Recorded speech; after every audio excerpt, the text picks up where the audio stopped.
I like to close them here so the filling would not get out when I fold it.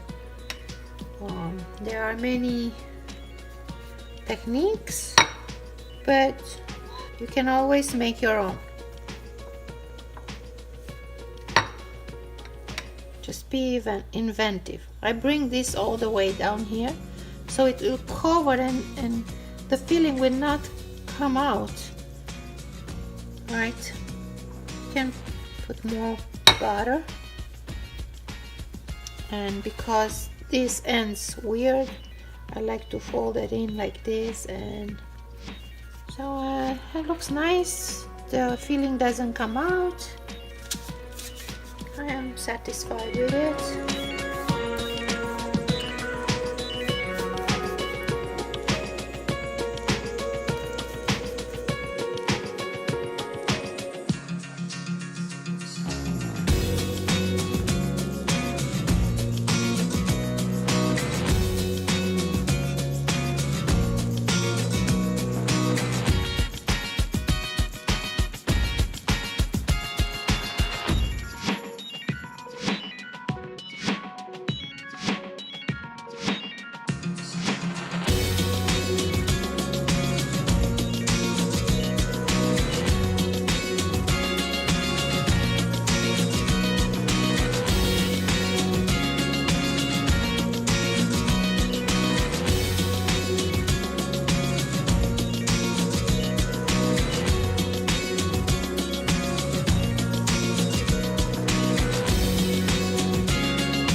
Just keep in mind that you need to work with all the sheets of phyllo dough,